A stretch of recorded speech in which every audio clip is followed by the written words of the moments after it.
This meeting is being recorded. There it is. What's going on? What's going on, good people? I'm Kenya Crooks, the world's greatest everything. I was gonna say weight loss expert, but bump all of that. I can do it all. Look, I got my co-host. I got the Hall of Fame, the man, the myth, the legend. I got Anthony Crooks in the building. I got the pastor of disaster. Nobody throws a birthday party like this gentleman over here, Rashad Crooks. He's in the building. Now, we're gonna talk about this thing. We're gonna talk about the game. Now, the Clemson Wake Forest game. Now, my question is this: and be honest now, at any point during the game, did y'all feel like we were gonna be upset? No. Lies, you tell. No. Why the confidence? Go ahead and tell me why. Well, first of all, it was 14-0, and then Dabo decided that he want to start calling plays. That's when you have problems. Okay, so we can confirm. I mean, yeah.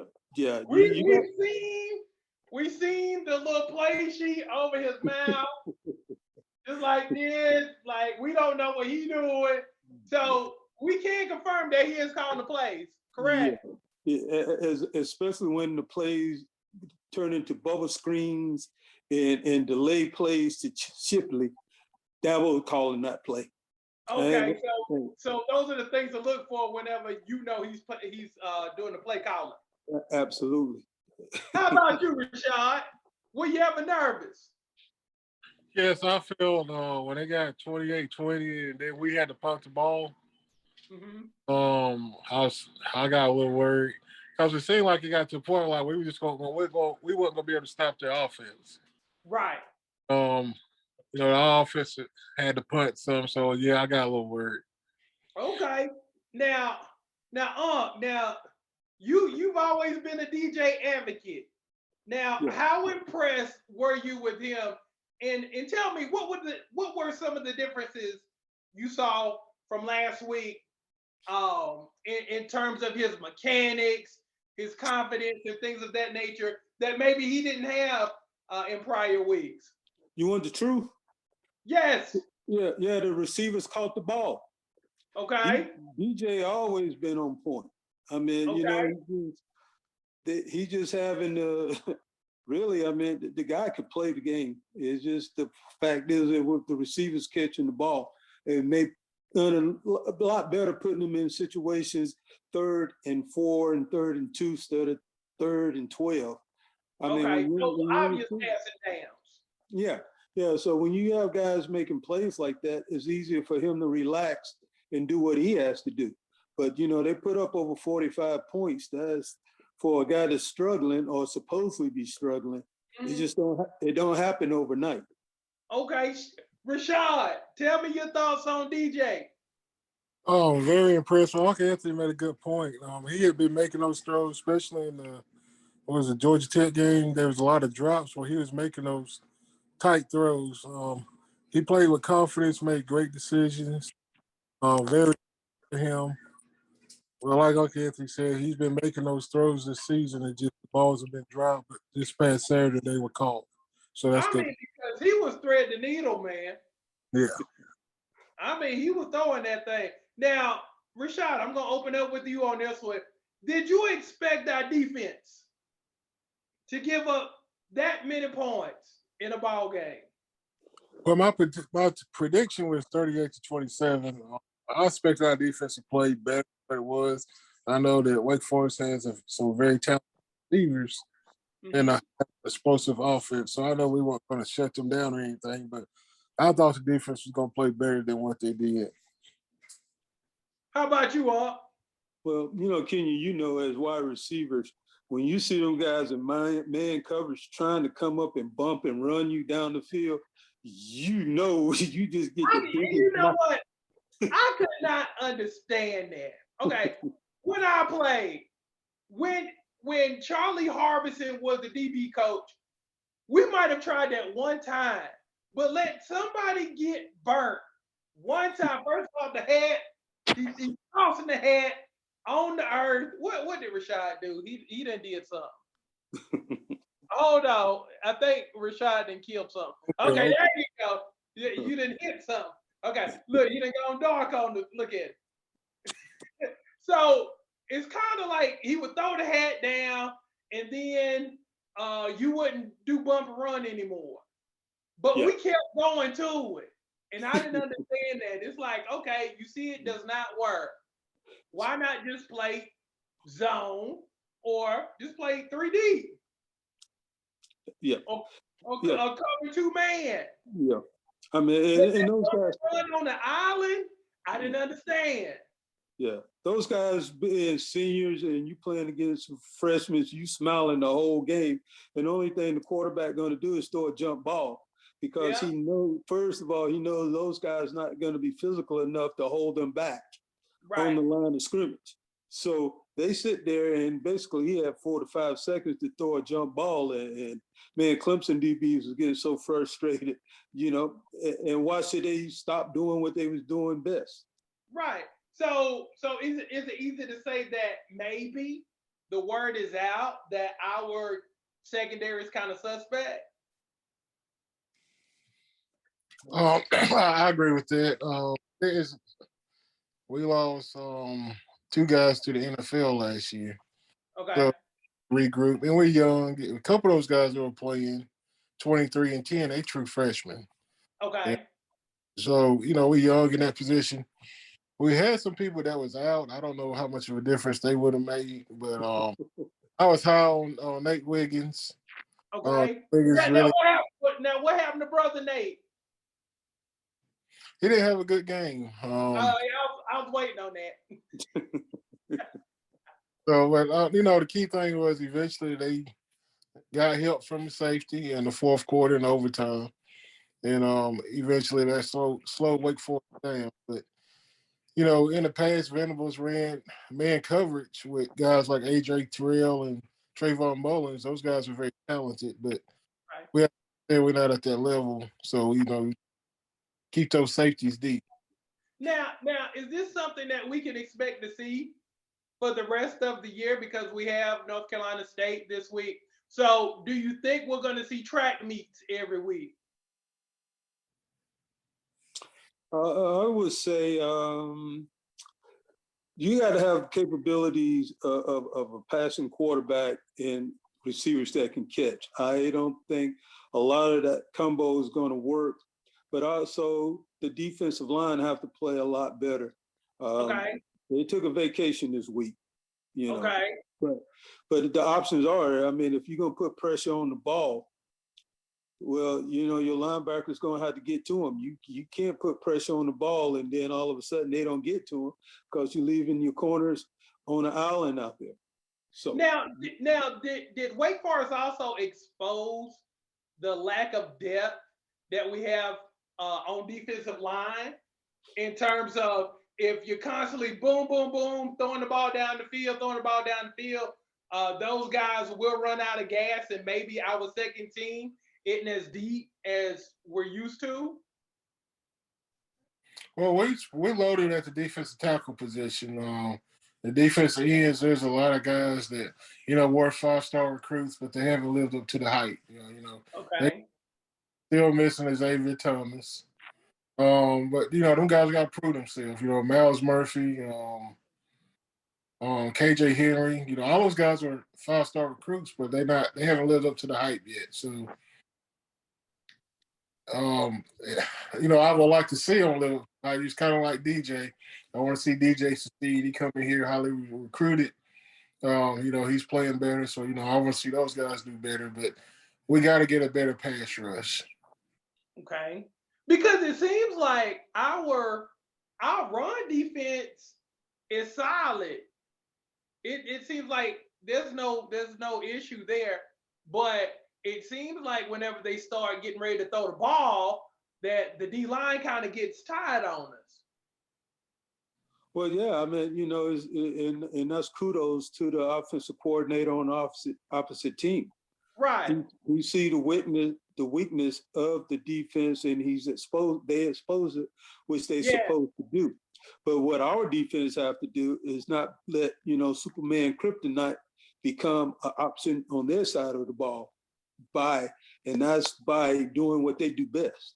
If you do what you do best, pass rush or the run, defense, and you stop, well, then you have to also be able to adjust when teams do things differently.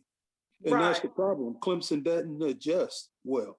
And it's not Right. because of Venables. It's just that they have to get used to their personnel and decide what it is, who can blitz, not Venables from the line, from the strong safety position, Okay. and not your other corner coming way out from the other side of the field trying to get to the quarterback and Right. don't speed to do that. So those are things you got to acknowledge and understand with your personnel that you have on the field. And I honestly think that maybe Wake Forest it has kind of to an extent set up a blueprint to where it's kind of like, okay, well, we might be a running team, but for this game right here, we're just going to throw. Do you think everybody else is going to kind of adopt that type of mentality in terms of bailing and getting away from their strong points? Because let's face it, you're not going to run against Clemson. You're not going to run.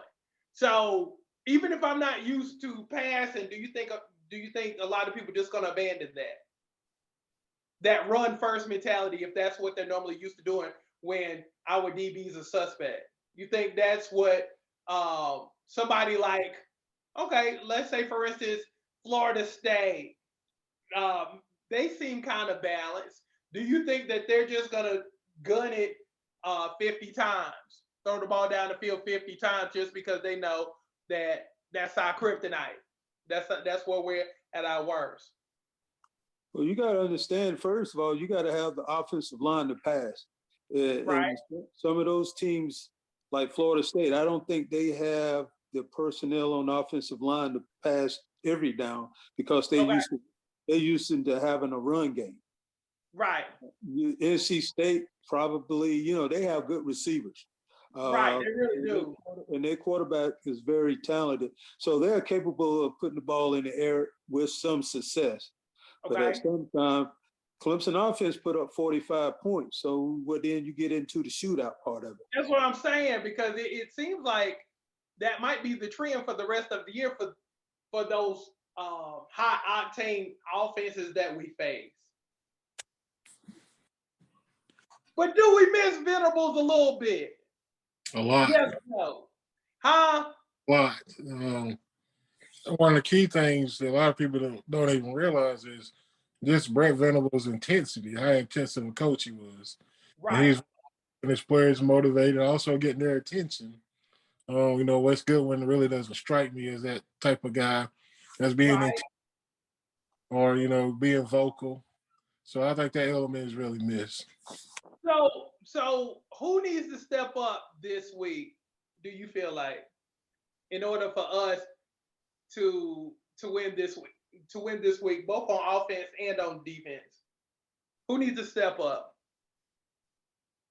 Well, I feel like it's going to take a team effort. It can't be one-sided. It's got to be a team effort. Even the teams got to get involved. We got to have a good part. The punting game went good last week. Got to have BT Potter done what he was supposed to do, but it's going to take a team effort to win. Okay, what you think? Well, basically the weather conditions going to play a factor this week. With the hurricane coming through, so you have to figure out early and establish the run if that's what you want to do, or of the pass. You're going to have to let one of them be your victor. Because the weather conditions is going to play a factor. There's going to be a lot of wind, a lot of rain. Hopefully, a lot of it will pass through or before game time. But at the same time, it's going to play a factor. And your turnover rate might be a little high for that reason. Right. Because even when you looked at last week's game, one of the things that kind of stuck out to me was, okay, outside of that long run Shipley had, he really didn't do anything after that. But our whole running back squad was kind of in there. What you think about that? the performance of the running backs? Well, I think the running backs. Well, I feel like the offensive line was very good as far as pass blocking. I feel like Right. they could a little bit better against Wake Forest as far as run blocking. You had Kobe Pace. He got hurt second quarter, I think, so he didn't play much. What did they say happened with him? And is he available for this week? I haven't read anything, but I know it was a ankle injury, but I haven't read anything about if he's going to be available or not. Okay. So y'all two give me your predictions for this week. See, that's why I love doing this uh, recorded thing and doing it live and stuff like that because you can always go back. You can always go back to see what everybody's predictions was. So tell me your prediction. How do you see the game? What's the score? All right, you want me to go first? I handle that. Go ahead.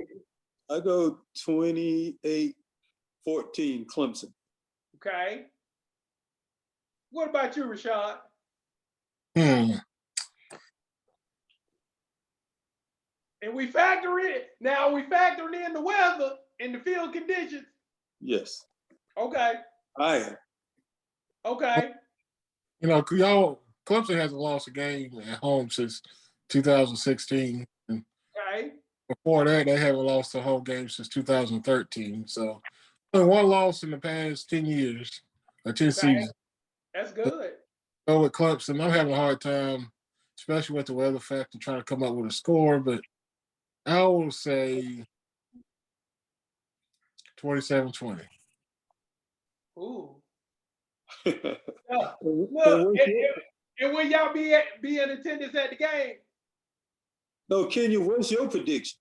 Shoot, I'm kind of like, man, give me 27-24. Ooh. Yeah. Ooh. Oh, them Tigers. But like I said last week, when we were on the phone last week, I was like, when you was asking me about the game, I was like, I don't know. I was like, because we're always due for one of those games. You know what I'm saying? It could be a team like Pittsburgh, Syracuse. It's always those teams that you don't look to beat your squad, but we always seem to give it up. I mean, we've been doing that consistently since 2016. But we pretty much own NC State are they still calling it the Textile Bowl? Oh, yeah. Plus, their coach is very arrogant and Yeah. like Clemson. So he's definitely not a team that you want to lose to. It's definitely not twice. Right. It's like this: is him and Dabo might get into it. They might square up. They might square up. Yeah, they do not like each other. I was about to say because they beat us last year, right? Yep. And I wonder, and I have to look this up, but I wonder when was the last time NC State won 2 games in a row, beat us 2 games in a row. It's been forever. 1998 and 1999. Okay. Oh, that one Kenya played, didn't? No, those were not my years. Look, I left 97. So that's what's up. Okay, I got a question for you. Okay. Your freshman. Sheila Randolph. Oh man. Oh, I'm sorry. I didn't say that loud. Sorry. Go ahead. What's your question? How did it feel for your first catch to be a touchdown against NC State? That was kind of cool. Patrick Sapp threw me the ball, and I was like, okay, in front of 80,000 people, I better come down with this thing. Probably one of the best moments ever as a Tiger. Definitely one of the best pictures ever because that ended up being in the state paper, and I was so proud of that moment. So look, go Tigers. How did it feel to score another touchdown against NC State? God, look, that felt good too. The thing that I always remember about that game my junior year is when I would go back and I would listen to the game on Jefferson Pilot. I could hear Aunt Mary hollering during the whole game. She out of 80,000 people, you still can hear Mary Reed clear as a bell. So that's what I'll always remember about that 96 game. So yeah, great memories. Great memories playing against the Wolfpack. So that's what's up. So thank y'all fellas for joining me. That's what's up. That's what's happening. Y'all have a great evening. All right. Peace. Peace.